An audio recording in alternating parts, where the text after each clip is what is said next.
Hello friends, this video is going to be next in the series of History of English Literature. In the last video, we were discussing the ancient classical period of literature and understood the first phase known as Homeric Age.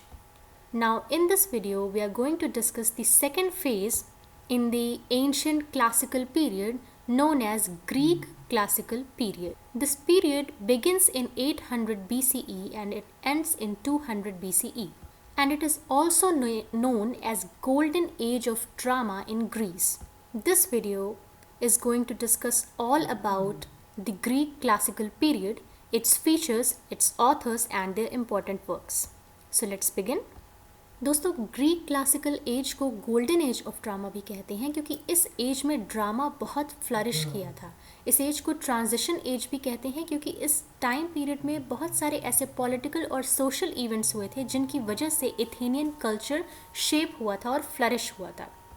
हालांकि ये as 800 BCE में शुरू हुई, पर अपने true sense में ये 500 BCE में शुरू हुई, जब 510 BCE में एथेंस में डेमोक्रेसी इस्टेब्लिश हुई थी। इसके बाद 480 BCE में ग्रीस ने पर्शिया को कॉन्कर कर लिया था, जिसके बाद एथेंस की शक्ति और बढ़ गई। 480 BCE में एक पेलोपोनेशियन वॉर हुई थी जिसमें ग्रीस ने पर्शिया को हरा दिया था और उस पर जीत काबिज कर ली थी। इसके बाद ग्रीस में एक नई शक्ति का संचार हुआ, जिसके बाद वहाँ आर्ट, कल्चर और इकोनॉमी बहुत तेजी से ब्लूम करने लगे। लेकिन इस शक्ति पर विराम तब लग गया जब अलेक्जेंडर द ग्रेट ने एथेंस को कॉन्कर करके वहां की डेमोक्रेसी समाप्त कर। तो ये एक आउटलाइन है ग्रीस में लिटरेचर के राइज एंड फॉल का, जिसके बारे में हम डिटेल से समझने जा रहे हैं। This is the picture of Alexander the Great who finally conquered Greece and put an end to its strength. This is to note that during this phase, Athens produced some of the greatest works of theatres of all time, and its influence can still be seen in modern theatres and cinema. और theatres के development में सबसे बड़ा योगदान डायनीसिया का था. And in this video, we will specifically understand the origin of Dionysia in Greece and its importance.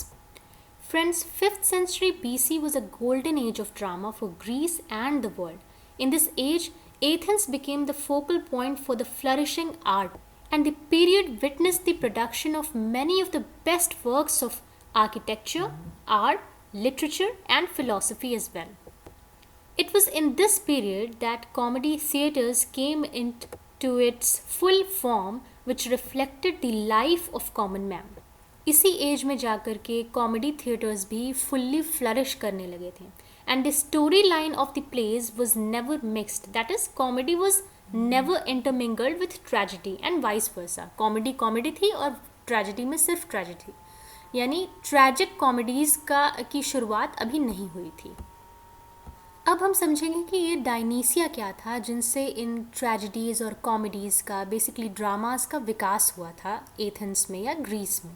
डायनीसिया Athens में होने वाला एक ईयरली फेस्टिवल होता था जो कि ज़्यादातर समर के टाइम पर आयोजित किया जाता था.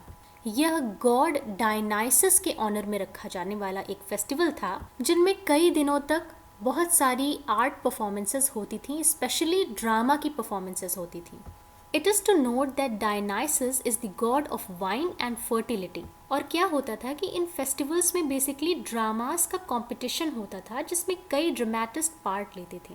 फेस्टिवल के अंत में बेस्ट ट्रेजिडियन, बेस्ट एक्टर्स के अवार्ड भी दिए जाते थे.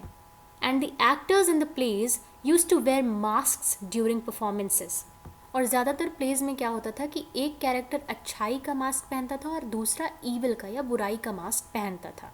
और इन प्लेज में जो डायनीसिया में होने वाले प्लेज होते थे उनमें जो कैरेक्टर्स अपना पार्ट प्ले करते थे उसमें जो फर्स्ट कॉम्पिटिटर होता था उसे प्रोटैगनिस्ट कहते थे और जो अपोजिंग कॉम्पिटिटर होता था उसे एंटैगनिस्ट कहते थे. और यही वर्ड्स हैं जो आज तक चले आ रहे हैं हमारे थिएटर्स में और सिनेमा में. ये शब्द वहीं से निकले हैं. अब अगर हम प्ले राइट्स की बात करें तो इस टाइम पर एथेंस में 3 बेस्ट ट्रैजिक प्ले राइट्स थे, ट्रेजिडियंस थे, जिनका नाम था सोफोक्लीस, एस्किलस, यूरिपिडस. इसके अलावा ट्रेजेडीज़ और कॉमेडीज़ के अलावा इस टाइम पीरियड में फेबल्स भी बहुत सारी मात्रा में लिखे जाते थे और